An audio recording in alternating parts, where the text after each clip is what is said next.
to get away for a little bit, and so my husband Phil, my dog Pepper, and I packed up a few things and headed out to the woods for a wintry weekend in a small cabin.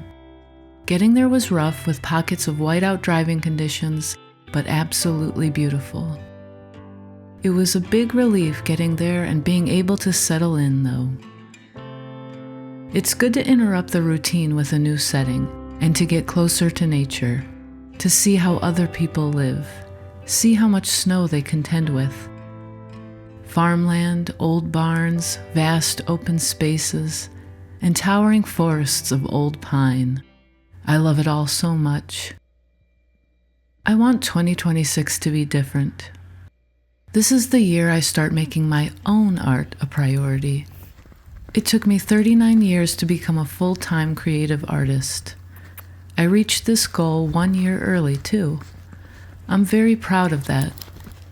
And it was probably the longest path I could have taken, full of so many stops and detours, feeling less like the scenic route, and a lot more of getting lost and backtracking.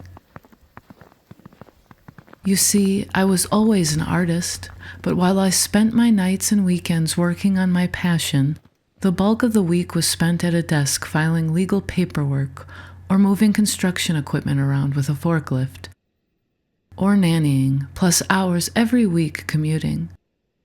I took the long road, that's for sure. I never stopped making art, though.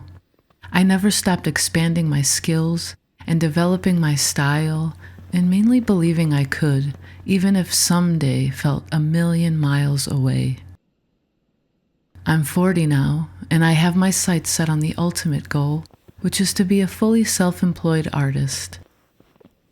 I'm not sure how that will look, and I've learned that knowing that is impossible, and totally okay, even exciting. I also don't care how long it takes. I just want to nurture this dream and give it the proper attention it finally deserves. And that starts now. I have no sense of urgency. I just want to take it one day at a time, one brushstroke at a time. I want to paint more, illustrate and animate more, write a bunch, continue making more music, and become the best artist I can be. Creativity is limitless, and that's what I think I love about it most. I'm happy that I can do these things for a living now. Design, illustration, marketing, animation. It's really leveled up my creativity and my skills, spending 40 hours a week in an incredibly creative field. A position I essentially created myself. If you'd like, I can go more into depth on that, perhaps in another video. But I would love even more to do it independently, from anywhere in the world. A cabin in the woods, or a farm in the countryside all sound lovely. I figured something from this trip would inspire some art, so I decided that whatever animal I saw first was what I would paint when I got home. And both mornings at the cabin, a large tree perfectly centered in our window like a framed painting, branches frosted with fluff, would be visited by blue jays. Strokes of vibrant blue, so electric, against the monochrome palette of winter, they were hard to miss. We felt so lucky to see them, that they would visit us and even stay a while, eating their nuts and seeds while we sipped our coffee and enjoyed their company. And of course, I wanted to know more about them. So my husband started to look up some facts. I asked, do they mate for life like swans and coyotes? Yes. Blue jays mate for life, he said, tapping his phone for the answer. Apparently, blue jays form a strong bond with their partner that lasts until one dies.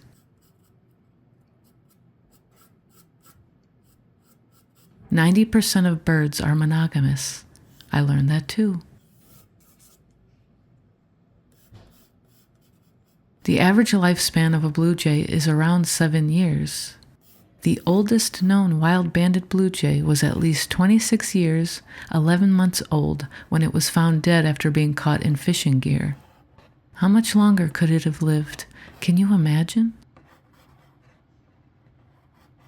They spread oak trees by bearing acorns. They are very fond of acorns. How nice, I thought, that by bearing their treasure, they provide the gift of an oak tree, that in turn provides its own gifts to all those around.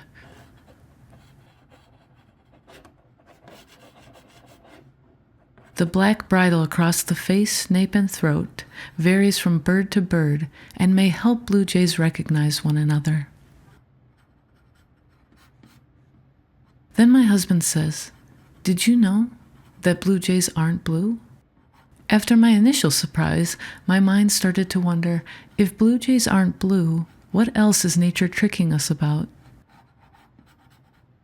They're actually brown. The pigment in blue jay feathers is melanin, which is brown. The blue color is caused by scattering light through modified cells on the surface of the feather barbs. They're essentially a perfectly aligned set of prisms that create the illusion of blue. I am in awe. I want everyone to learn that fact and still remain in awe of it every time they see a blue jay. I then thought about robin's eggs. Why are they blue? And are they actually blue? The blue color in robin's eggs does not come from berries or worms. It comes from this pigment in the female's blood, the same family of molecules that helps turn our own bruises blue-green. As the egg passes through the female's body within the 24 hours before laying, the pigment forms on the shell's gland. It's the last step. How wonderful. Mama robins paint their eggs before delivery. But the robin isn't tricking us. It actually does have blue eggs.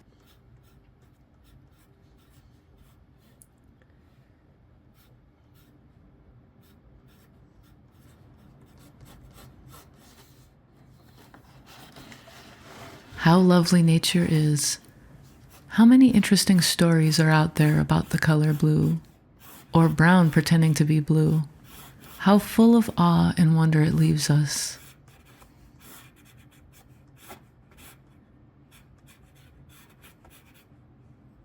Nature is the greatest artist of all time, truly.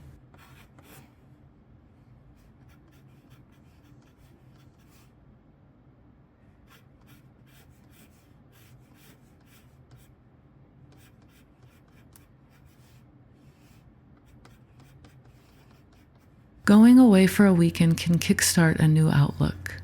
And because I've been working so much, I just wanted a change of pace to recharge. Nature can truly be the best medicine. It can cure the doldrums, headaches, apathy, disorientation, creative blocks, and anxiety. I don't have all these right now. I guess I just want a little peace and tranquility.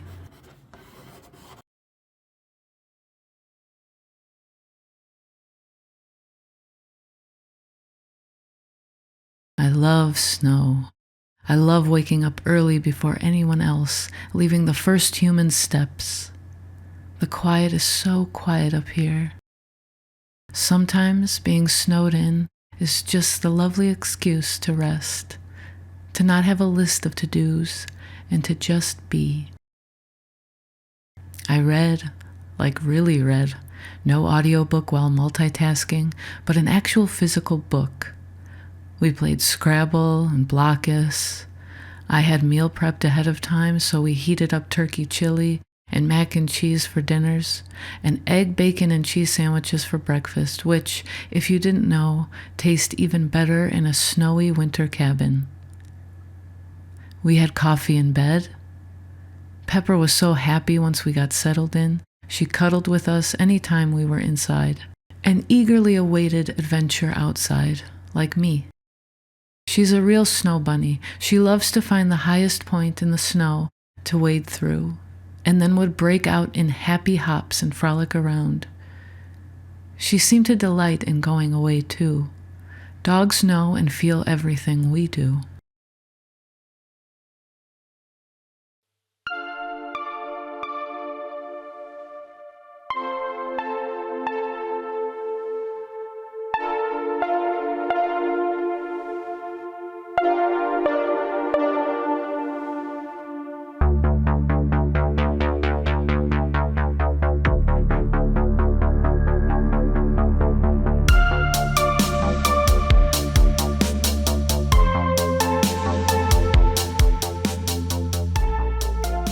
hope you like joining us for our little winter escape and then painting in my studio.